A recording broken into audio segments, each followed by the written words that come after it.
ప్రభువారి యొక్క శిలువ మరణం గురించి మనం చదువుకున్నాం.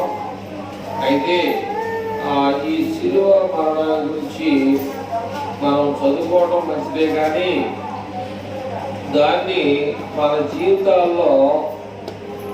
జీవితాల్లో ఎప్పుడు నెమరు వేసుకోవడం అనేది అది ఎవరికి ఆశీర్వాదం అంటే మనకే ఆశీర్వాదం అనే విషయాన్ని జ్ఞాపకం చేసుకోవాలి. ఇక్కడ దేవుని యొక్క వాక్యాల నుంచి కొన్ని విషయాలు మనము ముందుకి సాగడానికి ప్రయత్నం చేద్దాం. ఇక్కడ దేవుని యొక్క వాక్యంలో ఒక మంచి విషయాలు మనం తెలుసుకోవడానికి ప్రయత్నం చేద్దాం. ఎబ్రీయులకు రాసినటువంటి పత్రిక 9వ అధ్యాయంలో ఒక మాట చూద్దాం. ఎబ్రీయులకు రాసిన పత్రిక 9:16 నుంచి ముందుకెళ్దాం. 9వ అధ్యాయము 16వ వచనం నుంచి చదువుతా ముందుకెళ్దాం. మరణ శాసనం ఎక్కడ ఉండునో అక్కడ మరణ శాసనము రాసిన వారి మరణము అవశ్యము. ఆ శాసనాన్ని రాసిన వాడు మరణము పొందితేనే అది చెల్లును. ఆ మరణ శాసనాన్ని రాసిన వాడు జీవించి ఉండగా అది ఎప్పుడైనా చెల్లుద్దా? అందుచేత మొదటి నిబంధన కూడా రక్తము లేకుండా ప్రతిష్ఠింపబడలేదు. ధర్మశాస్త్ర ప్రకారము మోషే 10 ఆజ్ఞలు ప్రతి మనిషితో చెప్పిన తర్వాత ఆయన నీళ్లతోను రక్తవర్ణము గల గొర్రె బొచ్చుతోను ఇస్సోపుతోను కోడెల యొక్కయు మేకల యొక్కయు రక్తమును తీసుకొని దేవుడు మీ కొరకు నియమించినటువంటి నిబంధన రక్తం ఇదే అని చెప్పుచు గ్రంథము మీదను ప్రజలందరి మీదను ప్రోక్షించెను. అదే విధముగా గుడారం మీదను సేవా పాత్రములన్నిటి మీదను ఆ రక్తము ప్రోక్షించెను. అంటే పాత నిబంధనలో ఏం జరుగుతూ ఉండేది? జంతువుల యొక్క బలి జరుగుతూ ఉండేది. కానీ ఇప్పుడు యేసు ప్రభువారిని చాలా మంది కూడా ఏమంటూ ఉన్నారంటే శిలువ మీద ఉండి అందరూ కూడా ఒకసారి తలలు ఊపుకుంటూ వెళ్ళేటువంటి సందర్భం ఒకసారి చూస్తాం. ఇక్కడ ఉండాలి, తలలు ఊపుకుంటూ వెళ్తున్నారు. ఈయన పెద్ద దేవాలయాన్ని పాల్గొట్టి మళ్ళీ కట్టిస్తానని చెప్పాడు అన్నారు. ఒకరు ఏమన్నారంటే శిలువ మీద ఉన్నటువంటి ఈయనే రక్షించుకోలేని వాడు మనల్నేమి రక్షించగలరని ఒక ఆయన అన్నాడు. అయితే ఒక ఆయన్ని యేసుప్రభు ఏమన్నాడంటే ఏమన్నాడు చదివారు కదా, నాకు తెలియలేదు కాదు. ఏమన్నాడు? నేడు నీవు నాతో కూడా పరదేశంలో ఉంటావన్న, నా రాజ్యంలో ఉంటావన్నాడు. అంటే ఆయన రాజ్యంలో మనం ఉండాలి అంటే ఈయన ఏం చేయాలి? చదివి కదా బైబిల్, మరణ శాస్త్రం రాసిన వాడు బతికుండకూడదు. అర్థం కావట్లేదు మీకు? మరణ శాస్త్రాన్ని రాసిన వాడు ఆయన ఉండకూడదు. అంటే మరణ శాస్త్రం రాసేది ఎవరంటే మనుషులు రాయలేదు. ఆయన దేవుడు కాబట్టి, దేవత్వం అనేది ఆయనలో ఉంది కాబట్టి మరణ శాస్త్రాన్ని రాశాడు కాబట్టి, ఆ మరణాన్ని పొందాడు కాబట్టి ఆ మరణాన్ని తిరిగి మరలా లేపగలిగేటువంటి అవకాశం దేవుడు ఆయనకి ఇచ్చాడు. అయితే ఆయన మీరు మనం చదివేటువంటి విషయాల్లో కూడా ఎక్కడ కూడా నోరు దేనికి మాట్లాడేట్టుగా మన చోట్ల. కానీ ఒకసారి ఏమనంటే ఇద్దరు దొంగల మధ్యన సిలువ వేసినప్పుడు అక్కడ ఏమన్నాయంటే ఇప్పుడే నాతో కూడా పరదేశంలో ఉంటామని అక్కడ మాట్లాడాడు. కానీ వాళ్ళు ఏమన్నారంటే అయ్యా బందిపోటు దొంగనేటువంటి బర్బాన్ని విడిచిపెట్టమంటారా లేక యేసు ప్రభువాన్ని విడిచిపెట్టమంటారా అంటే ఒకసారి మనం చదివాం, యెరూషలేము కుమార్తెలారా మీరేమి చేస్తున్నారు, మీరు ఎరుగురు కనుక వీరిని క్షమించమని చెప్పేసి అక్కడ మాట్లాడతాడు. అయితే అక్కడ వాళ్ళు ఏంటంటే ఈనాడు ఉన్నటువంటి ప్రజలు కూడా ఏంటంటే ఇంకా తెలియని వారు చాలా మంది ఉన్నాం. ఏం చేయాలో తెలియదు, ఏం మాట్లాడితే ఏమైందో తెలియదు, ఏం చేస్తే ఏమైందో కూడా తెలియదు. అట్లాగే యేసు ప్రభు వారు కూడా ఏమన్నాయంటే తన బిడ్డలను కనుక మనం, తన సృష్టి కనుక మనం, తాను నిర్మాణం చేసినటువంటి ఈ భూమి మీద తన మనుషులుగా ఉన్నాం కనుక ఏమంటున్నాడు ఆయన ఏమంటున్నాడు, మీరేమి చేస్తున్నారు మీరు తెలియదు కనుక వీరిని క్షమించమని చెప్పేసి ఎవరు మాట్లాడుతున్నాడు, ఎక్కడ మాట్లాడుతున్నాడు అంటే శిలువ మీద ఉండి కూడా మాట్లాడుతున్నాడు. అలాంటి క్షమించే గుణం మనలో ఎవరికైనా ఉందా? అలాంటి క్షమించేటువంటి గుణం ఒకవేళ మీలో లేకపోయినా మార్కెట్లో దొరుకుద్దా? అదొద్దా? కానీ ఎందుకు ఆయన నోరు జరగకుండా మాట్లాడుకుంటున్నాడంటే కారణం ఏంటంటే మనం కూడా ఆయన లాంటి స్వభావం, ఆయనలాగా తగ్గించుకునేటువంటి ఆలోచన మనకి కావాలని ఆయన శిలువలో ఉండి కూడా వాళ్ళు ఏం చేయబాకండి అన్నారంటే కారణం ఏంటంటే తన బిడ్డలని చెప్పేసి భావించి ఆయన మాట్లాడినటువంటి విషయాలు. ఇప్పుడు మన పిల్లలు కొడతా ఉంటే ఆడ కొట్టే మార్నింగ్ జరుగుతా ఆడ ఎంత లాభంగా ఉన్నాయి, ఎంత మంచివాడు కాకపోయి మీ అబ్బాయిని కొడతారంటే ఏమనుకోవడానికి మనం వెళ్దామా వెళ్ళి వాళ్ళ మీద మనం పోటాడు. కానీ యేసు ప్రభు వారు ఏమన్నాయంటే వాళ్ళకి తెలియదయ్యా పోరాడి ఎందుకు గొడవ అంటే తెలియదండి, ఎక్కడితో ఏమైపోద్ది కట్ అయిపోతుంది, సమస్య పెరగదన్నమాట. నువ్వు కొట్టరా నేను కొట్టరంటే ఏమైంది సమస్య ముందుకు పోతా ఉండదన్నమాట. అలాగే బైబిల్ మనం చదువుతున్నాము, నేర్చుకుంటున్నాము, వింటున్నాము, దేవుని ఎదుగు వస్తున్నాము, ఆయన చెప్పే విషయాలు వింటున్నాం, మంచిదే. కానీ ఏంటంటే కొన్ని విషయాలు కూడా మనం ఏం చేయాలంటే తినే విషయాలకు వస్తే చిన్నపిల్లలు చాక్లెట్ తినొచ్చా? చిన్నపిల్లలు చాక్లెట్ తినొచ్చా చెప్పండి.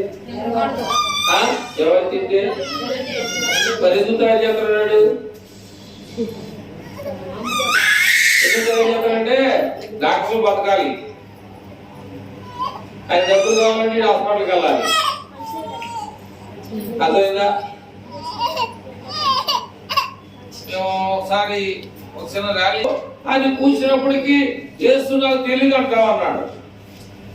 ఆ పేతురే ఇక్కడ ఏమంటాయంటే చదువు, మీరు మార్పు చెంది పాపాలు క్షమింపబడి నిమిత్తము ప్రతివాడు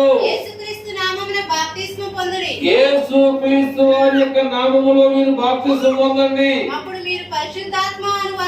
మీరు పరిశుద్ధాత్మను వరాన్ని పొందుతారు. ఈ మాటలు మీకును మీ పిల్లలకును దూరస్తులు అందరికీ అనగా మా ప్రభు అయినటువంటి మన దేవుడు తన దగ్గరికి అందరిని పిలుస్తారు, వారందరికీ చెందునని వారితో చెప్పారు. ఇంకను ఇంకా అనేక విధములైన మాటలు చెబుతూ మూర్ఖులకు ఈ తరం వారికి పొందునని వేరైపోయి రక్షణ పొందునని వారిని హెచ్చరించెను. వారిని యెరూషలేములో ఉన్నటువంటి వారిని హెచ్చరిక, ప్రమాదం ఉంది, హెచ్చరించెను. కాబట్టి అతని వాక్యమును అంగీకరించిన వారు బాప్తిసం తీసుకున్నారు. ఆ దినమందు ఇంచుమించు లెక్కేస్తే సుమారుగా 3,000 మంది బాప్తిసం పొంది అక్కడ క్రీస్తు మొదటి శతాబ్దంలో 30 సంవత్సరాల వయసులో ఆయన బైబిల్ పట్టుకున్నాడు. 30 సంవత్సరాల వయసులో బైబిల్ తీసుకొని 3.5 సంవత్సరాలు సువార్త ప్రకటించాడు. 33.5 సంవత్సరాలకు ఆయన యవన కాలంలో మనందరి కోసం చనిపోయాడు. ఆ చనిపోయి ఆయన యొక్క సంఘం యెరూషలేము అనేటువంటి పట్టణంలో స్టార్టింగ్ 3,000 మందితో అక్కడ ఏమైంది, ఏర్పాటు చేయబడింది. అక్కడ స్టార్ట్ అయిందనమాట. అక్కడి నుంచి ఇక అనేక తెస్సలోనికని, కొరింథీ అని, ఇంకా ఎఫెసీ అని, ఇంకా అనేకమైనటువంటి ప్రాంతాల్లో ప్రభు వారి యొక్క సంఘం నిజాన్ని తెలుసుకున్నటువంటి వాళ్ళందరూ కూడా ప్రభువు కోసం చాలా మంది కూడా సాక్షులు అయిపోయారు. అంటే ఆయన కోసం చనిపోయినటువంటి వారుగా మనం చూస్తాం వాక్యంలో. అయితే ఇంచుమించు 3,000 మంది చదువు వీరు అపోస్తలుల బోధ యందును సహవాసమందును రొట్టె విరుచుట యందును ప్రార్థన చేయడం యందును ఎడతెగక ఉన్నారు. కనుక ప్రియమైనటువంటి వాళ్ళారా, ఈ ప్రభువు యొక్క మరణాన్ని ఆయన జయించి తిరిగి ఎక్కడికి వెళ్ళిన తర్వాత జరిగింది ఇది? ఎక్కడికి వెళ్ళిన అపోస్తుల కార్యాల గ్రంథము 1వ అధ్యాయం మనం చూద్దాం. అపోస్తుల కార్యాల గ్రంథం 1వ అధ్యాయం మనం చూస్తే మనకి కొద్ది నిమిషాల్లో ముగింపుకి వద్దాం. అపోస్తుల కార్యాల గ్రంథంలో 1వ అధ్యాయంలో 6వ వచనం నుంచి మనం చూస్తే ఏమంటుందంటే, కాబట్టి వారు కూడి వచ్చినప్పుడు ప్రభువా ఈ కాలమందు ఇశ్రాయేలునకు రాజ్యమును మరలా అనుగ్రహించదవా అని యేసు ప్రభు వారు అన్నాడగా, ఆయన ఏమన్నాడంటే, చూడండి ఏమనుకున్నారంటే, కాలములను సమయములను తండ్రి తన స్వాధీనమందుంచుకొని ఉన్నాడు. కాబట్టి ఇక్కడ ఒక విషయాన్ని మనం చక్కగా పరిశీలించవలసినట్టు వారమై ఉన్నాం. ఇంటికి ఎవరైనా మన ఇంటికి వచ్చినప్పుడు అక్కడ తల్లిదండ్రులు లేరు, పిల్లలు ఉన్నారు. మీ నాన్న దారిలో కనపడి 500 ఇవ్వమని చెప్పేసి అని ఇచ్చాడు అనుకో, ఇవ్వచ్చా? అమ్మా మీ నాన్న నా దారిలో కనపడి ఇప్పుడే నాకు ఒక 500 ఇవ్వమన్నాడు అని చెప్పాడు, ఇవ్వచ్చా? ఇవ్వచ్చా? కొంతమంది ఏం చెప్తారు, మీ నాన్న ఇప్పుడే అంటే ఇక్కడ నుంచి బయలుదేరుతూ చూడొచ్చు, ఆ బజార్లోకి వెళ్ళేంత టైంలో ఉండొచ్చు, అతను రోడ్డు మీదకి వెళ్ళగా నేను ఇంటికి వెళ్ళొచ్చు పిల్లడు. మీ నాన్న నాకు ఇంత డబ్బులు ఇవ్వన్నాడు, అక్కడ రోడ్డు మీద ఉన్నాడు అని చెప్పైతే ఇచ్చేవారు కూడా ఉండాలి. కానీ ఇక్కడ ఏం చేయకూడదు, ఏమన్నాడు? కాలములను సమయములను తండ్రి తన స్వాధీనమందుంచుకొని ఉన్నాడు, వాటిని తెలుసుకునడం మీ పని కాదు అన్నాడు. ఎందుకన్నాడు ఈ మాట? కాబట్టి వారు కూడి వచ్చినప్పుడు ప్రభువా ఈ కాలమందు ఇశ్రాయేలుకి మరొక రాజ్యాన్ని నువ్వు ఇస్తావా అని చెప్పేసి అడిగినప్పుడు, అది నాకైతే తెలియదు అని చెప్పినప్పుడు ఇంకా ఉన్నాడు. కిందకి వెళ్దాం.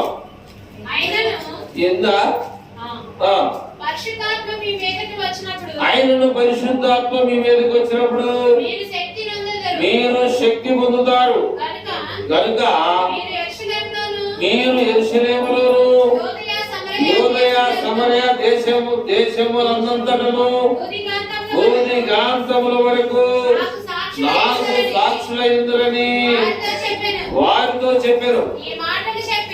ఈ మాటలు చెప్పి యేసుప్రభు వారు అంటే శిష్యులు చూస్తూ ఉండగా ఆయన ఆరోహణమై వెళ్ళిపోతున్నాడు. చదువు. అప్పుడు వారి కన్నులకు కనబడకుండా ఒక మేఘం వచ్చి ఆయన తీసుకొని వెళ్ళిపోయింది. ఆయన మేఘం తీసుకొని వెళ్తా ఉండగా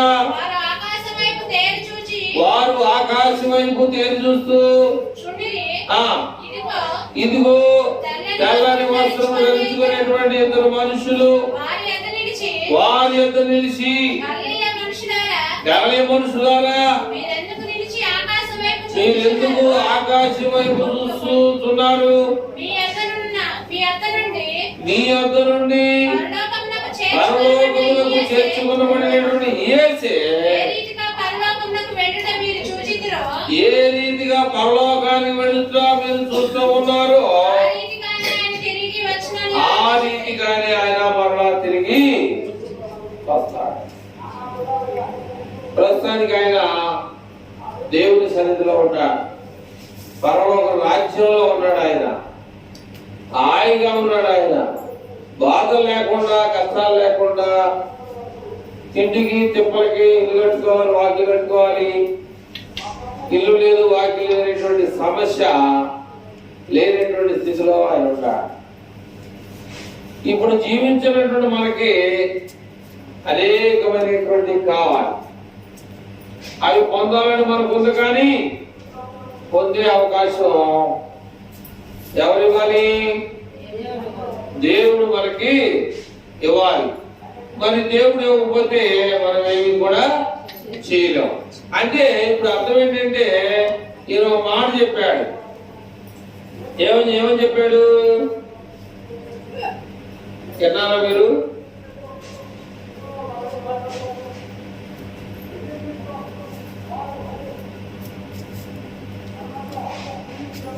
ఇక్కడ ఒక మాట చెప్పాడు, దాన్ని మనం చూద్దాం. ఎక్కడంటే శక్తి పుత్రుడు కదా, 7వ వచనం, 7వ కాలం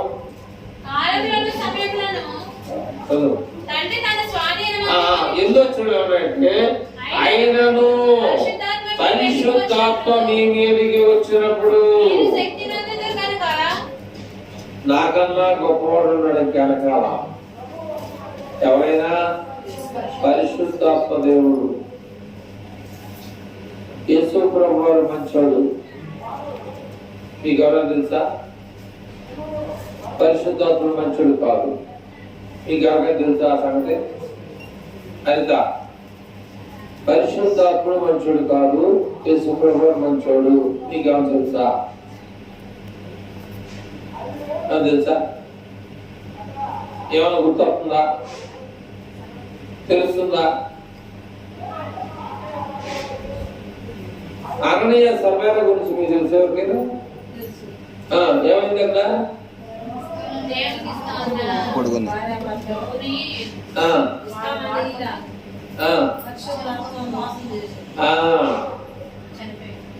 పొలం అమ్మారు.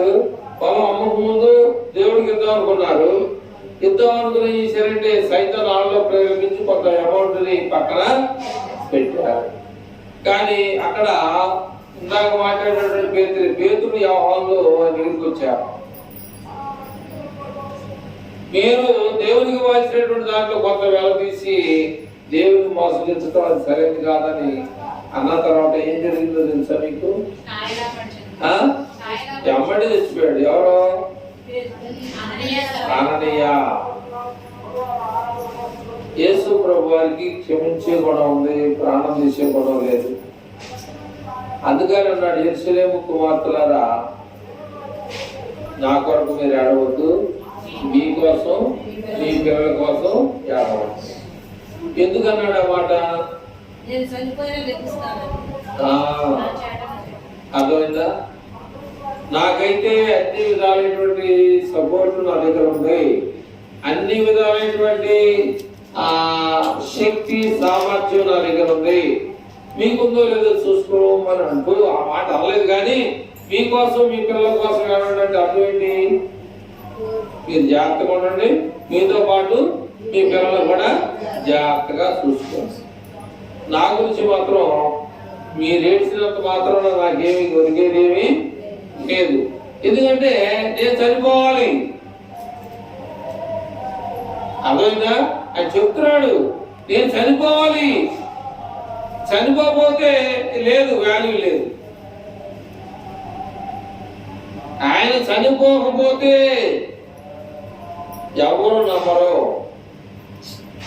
అది మనకు తెలియాలంటే మరణ శాస్త్రం రాసిన వాడు ఈ భూమి మీద ఉండకూడదు. అతను చనిపోతేనే మరణ శాస్త్రం చెల్లుద్ది అని చెప్తా ఉన్నా.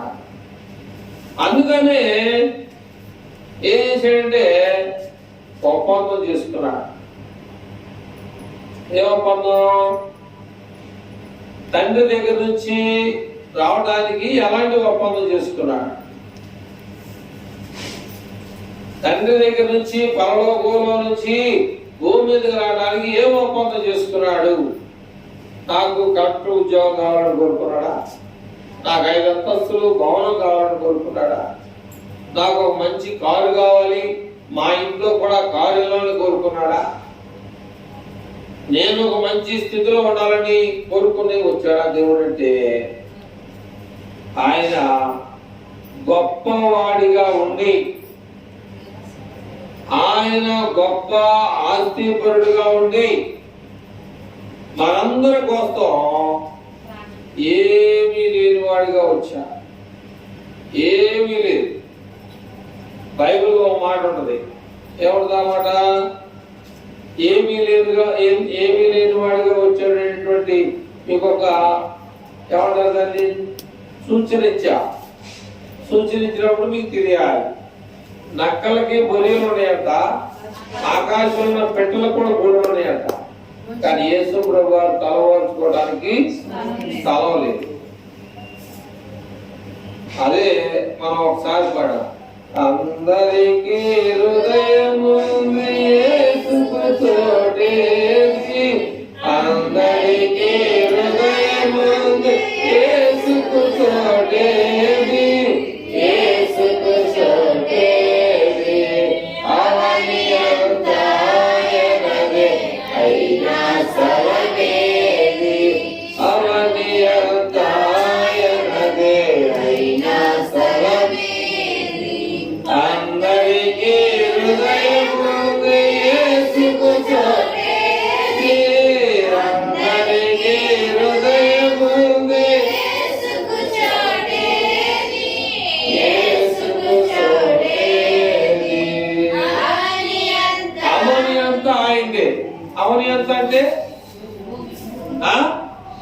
ఈ సృష్టి అంతా ఆయనదే, కానీ ఏం లేదు, చోట్లేదు. ఎందుకని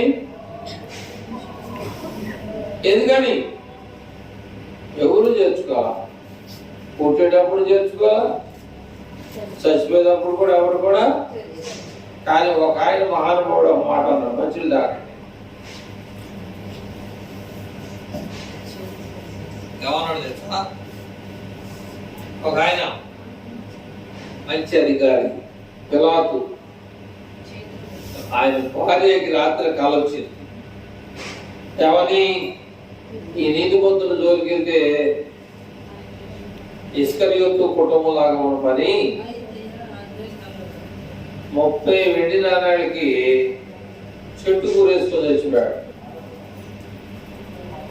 అర్థమైందా? 30 వెండి నాణాలకి చెట్టుకు ఊరేసుకొని అందులో ఒకటి రాసి ఎవరి పేగులు కూడా బయటకు వచ్చిందని చెప్పి రాస్తాడు బైబిల్లో. చదవద్దుగా ఉంది.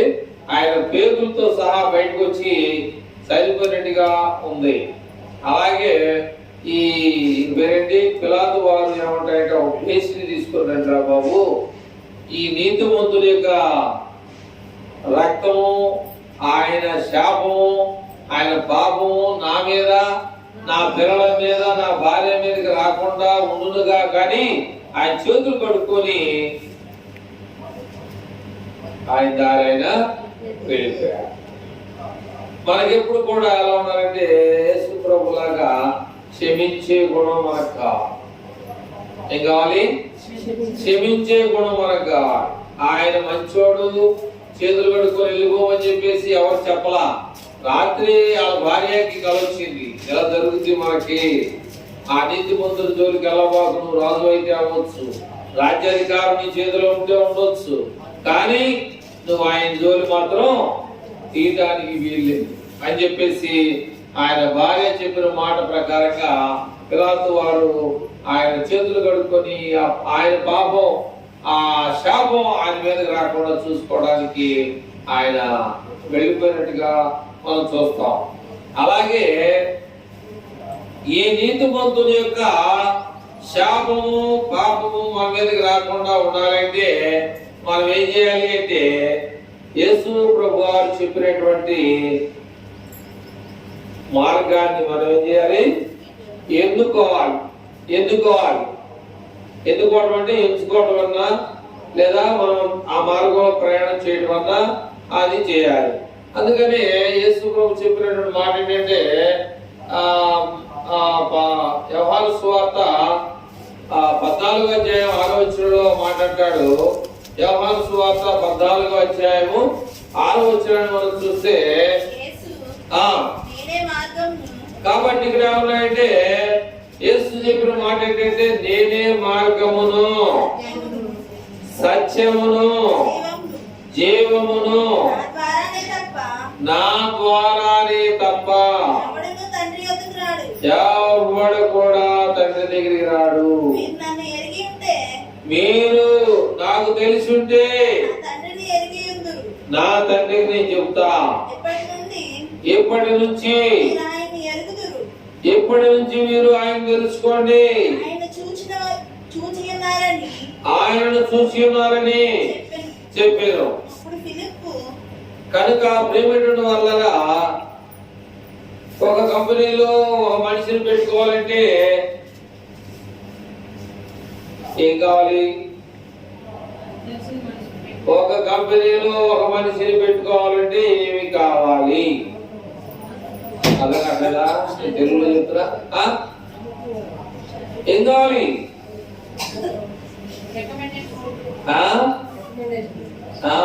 తెలిసిన మనిషి ఉండాలి.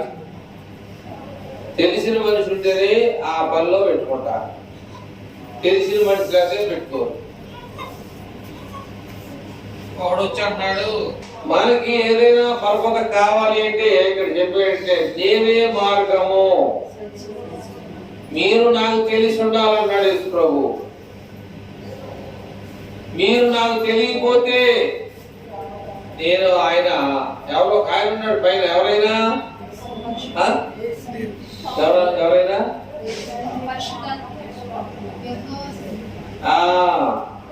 పరిశుద్ధాత్మ దేవుడు ఇప్పుడు పనిచేస్తున్నాడు. పరలోకంలో యేసు ప్రభు వారు ఉన్నాడు, యెహోవా దేవుడు ఉన్నాడు. ఆయన ఏమన్నాడు? నేను వెళ్ళిపోతూ మీకులను ఒంటరిగా విడిచిపెట్టను, అనాథలుగా చేయను. పరిశుద్ధాత్మైనటువంటి దేవుడు మీ మీదకి వస్తాడు.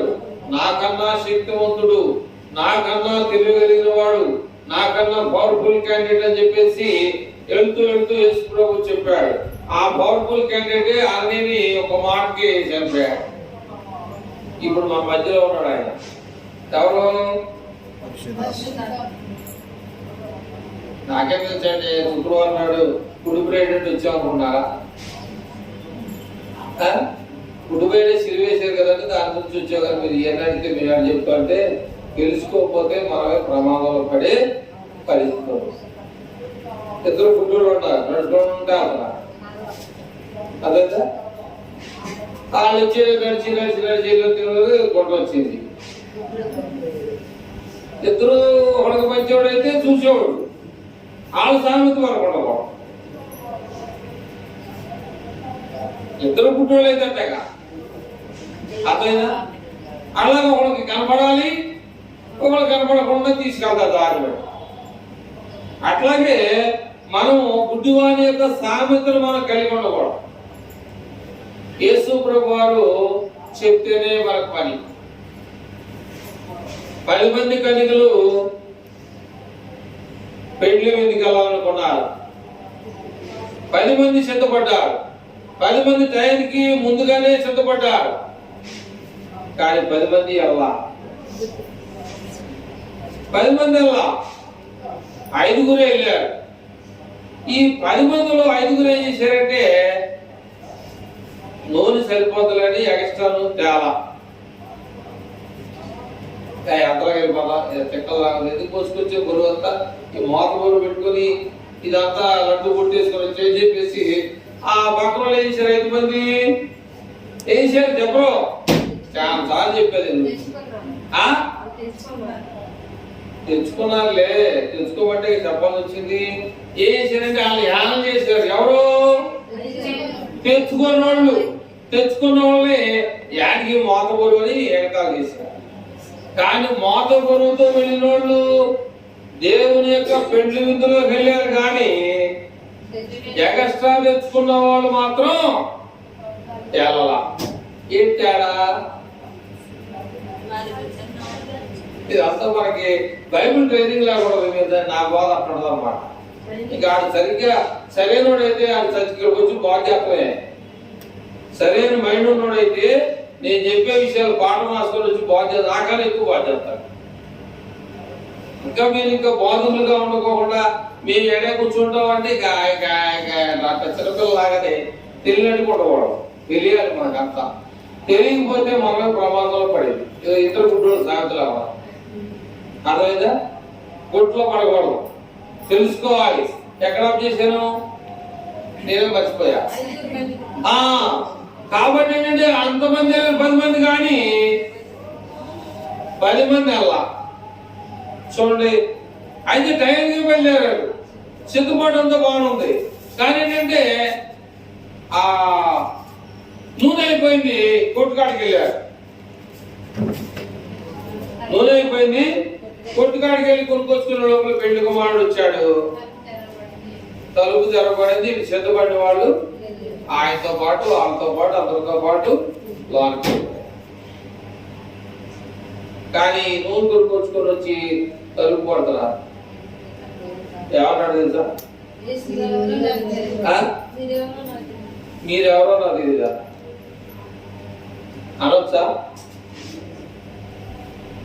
అనొచ్చండి. సిద్ధపాటు ఎదుగా ఉంటే అనొచ్చు. అనకూడదంటే సిద్ధపాటు ఉంది. లోనికి వెళ్ళిపోయారుగా. లోనికి వెళ్ళిపోయాడు. సమకూర్చుకున్న వాళ్ళు ఏం చేశారు? లోనికి వెళ్ళిపోయారు. అంటే నీకు జాగ్రత్త లేదు. దేవుడు తప్పు కాదు, మనదే తప్పు. ఎక్స్ట్రా తెచ్చుకోకపోవడం మనదే తప్పు. అంటే ఏంటంటే వీళ్ళు ఇంటికాడ దేమాగా ఎందుకులే అనే మాట ఏమైందంటే ఆ భోజనం సభక్తిలో కూర్చోలేకపోయావు. దేవుడి రాజ్యంలోనికి వెళ్ళలేకపోయారు. అది మంచి పత్త అంటే కాదు. అందుకని దేవుడు చెప్పేది ఏంటంటే నేనే నా తర్వాతే. అర్థమైందా? నేనే. ఆయన ఏమన్నాడంటే నేనే అన్నాడు. ప్రతిదానికి అంతా కూడా సృష్టి మొత్తం ఆయన చేతిలో ఉంది. కానీ ఆయన మాట మనం వినాలి. ఆయన మాట కానీ వినకపోయామనుకో మనకి ప్రమాదం. 5 మంది బయట ఉండిపోయారు. 5గురు 10 మంది వెళ్ళారు సిద్ధపాటు కలిగి. కానీ నూనెకి వెళ్ళే లోపల ఒక పాఠశాలను పాడమని అనిపిస్తా ఉంది. మీకు కూడా వచ్చామా? పాడదామా? ఒక పాట సింపుల్గా. పాటు నమాడాలి యేసయ్యా చెంతకు చేరాలి. పాటు నమాడాలి యేసయ్యా చెంతకు చేరాలి. యేసు రాజుగా వచ్చుచున్నాడు. గోలోక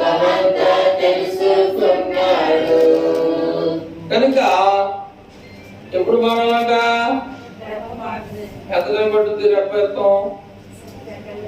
రెప్ప వేయడానికి ఎన్ని గంటలు నిమిషాలు? అర్థమవుతుందా? నా మాట్లాడు అర్థమవుతుందా? రెప్ప వేయడానికి ఎన్ని గంటలు పడతాయి? ఒక సెకండ్ లో రెప్పేయచ్చు. రెప్పపాటులో మారిపోతుంది అన్నాడు. రెప్పపాటులో 5 మంది బయట ఉన్నారు, 5 మంది పెండ్లి విందులోకి చేర్చబడ్డారు. ఏ టైంలో ఏం జరుగుతుందో తెలియదు. అందుకని ఆయన ఏమంటున్నాడంటే అపోస్తుల కార్యక్రమంలో 1:6 ఏమంటాడంటే, కాబట్టి వారు కూడి వచ్చినప్పుడు ప్రభువా ఈ కాలమందు ఇశ్రాయేలునకు రాజ్యమును మరలా అనుగ్రహించదవా అని ఆయనను అడుగగా ఆయన ఏమన్నాడంటే, కాలములను సమయములను తండ్రి తన స్వాధీనమందుకొని ఉన్నాడు, వాటిని తెలుసుకున్నట మన పని కాదు. ఎప్పుడు ఏం జరుగుతుందో కూడా ఎవ్వరికీ తెలియదు. ఏ టైంలో ఏం జరుగుతుందో కూడా తెలియదు.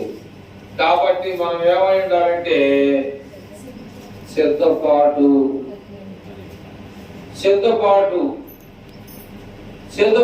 అనేది లేకపోతే టైం అయిపోతుందంట. ఏ టైం? 6 గంటల టైం. 6 గంటల కల్లా ఇంటికి వెళ్ళిపోవాలి. ఒక ఇంటి అల్లుడు 6 దాటితే ఇంటికి వెళ్ళడంట.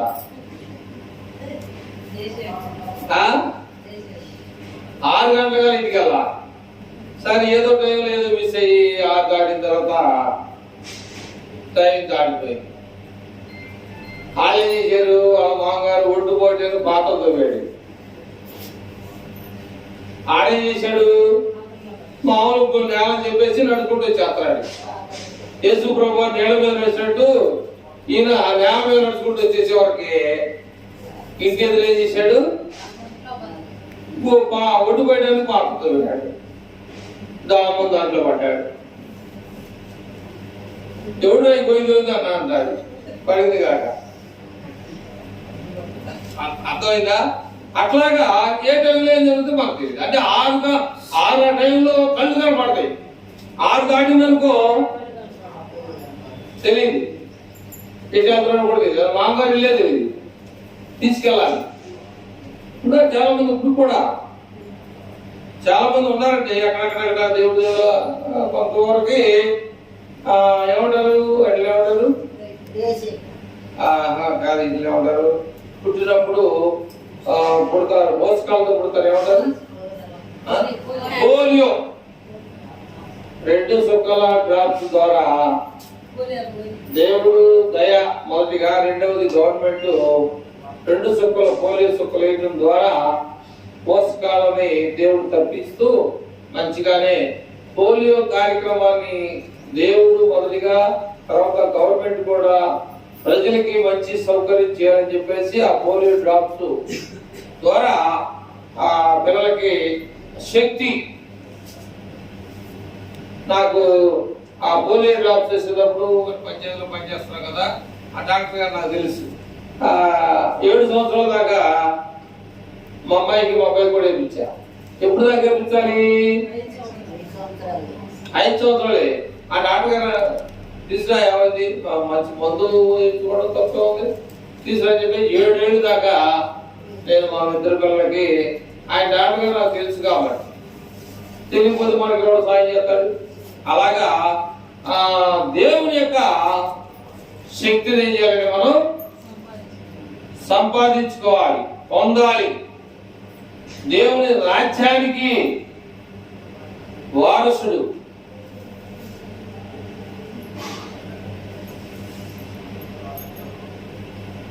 ఆడపిల్ల పుట్టిన సేమ్ ఉండదు అన్నమాట. ఆవిడది అలా జరిగింది అనమాట. కానీ చనిపోయినాడు మాత్రం సైతాను అవ్వడం. అంటే మనలో ఏంటిది? భయం. ఒకవేళ మేము చిన్న వయసులో చివరి పిల్లల వయసులో డెలమాక రైతులు వచ్చినప్పుడు ఆ చిన్న చెట్టు కాడ ఆ ఊపుతుండే చింతకాయలు పడుతున్నాయి 7 కాడ జవాబా నిజమే ఇవన్నీ స్వస్థ పరిస్థితి బాగు చేసి అంటాడు. నువ్వు ఎప్పుడైనా భయపడ్డావో అది వచ్చేసి నీలో ఆ రాత్రి అంతా నేర్చుకుని కళ్ళలో వచ్చేస్తుంది. అంటే మనుషుల యొక్క ఆ చెప్పుడు మాటలో మనలో ఉండేది అక్కడ పిల్లి తోకొచ్చు, ఏదో తోకొచ్చు, చెత్త కలిగిందనుకో భయాన్ని పెట్టుకొని దొడుపు జనం వచ్చేసేటువంటి పరిస్థితులు ఉంటాయన్నమాట. కనుక వీటన్నింటి కూడా మరి మన చిన్నప్పుడైతే చాలా జనాలతో మన బాధపడిన వారు ఇవాళ కొంచెం దేవుడు వాక్యం అనేకులకి వెదజల్లటం అంటే వాక్యాన్ని పంచడం ద్వారా ఏమవుతుందంటే తెలివితేటలు మనం సంపాదించుకోగలుగుతా ఉన్నాం. ఒక నేనే ఎవరైనా కానీ 4-5 రోజుల నుంచి వారం రోజుల నుంచి జ్వరం తగ్గట్లేదనుకో, కలవలుతున్నానుకో, నీ మైండ్ ఎక్కడికి ఏంటంటే వేరే రూట్లోకి ఎంత వాక్యమైనా కూడా దీన్ని పక్కన పెట్టాలి. అంటే ఏంటంటే యేసు ప్రభు చెప్పిందంటే వీళ్ళకి ఏం తెలియదని నిజంగా తెలియదు. వాళ్ళకి ఏం తెలియదే వాళ్ళకి క్షమించండి అని చెప్పేసి యేసు ప్రభు అంటే అన్నాడంటే అది ఖచ్చితమైనటువంటి మాట. యేసు ప్రభు చెప్పినటువంటి మాట ఏంటంటే అది నిజమైనటువంటి సత్యం అని చెప్పేసి బైబిల్తో తెలియజేస్తూ మత్తయి సువార్త 27 అధ్యాయంలోకి వెళ్ళి మన భాగం వాక్యం మొత్తం ముగించుకోవడానికి మనం సిద్ధపడిన సమయం మనకి ఏమవుతుందంటే దగ్గర పడిపోయింది. 27 అధ్యాయంలో ఇందాక మన మ్యాచెస్ చదివాడు ఆ విషయాల్ని, అది ఫైనల్లోకి వచ్చేసి ముగింపులోనికి మనం సిద్ధపడతా ఉన్నాం. ఏమిటి ఆ వాక్యం అంటే చదువుతారైనా నేను చెప్తాను వచనాన్ని.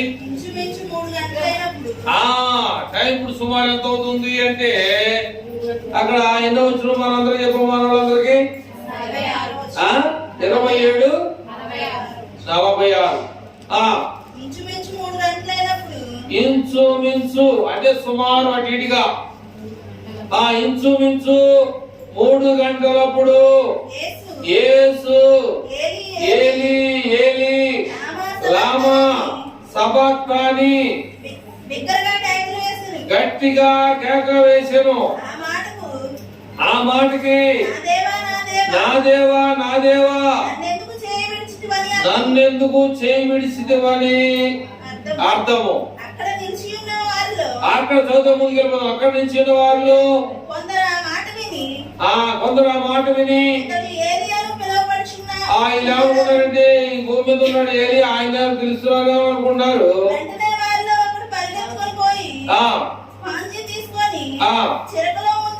చిరకలో ముంచి చిరక అంటే ఎలా ఉంటది? చేదైంది తీసుకొని వచ్చి ఆయన నోట్లో పోస్తా ఉన్నారు.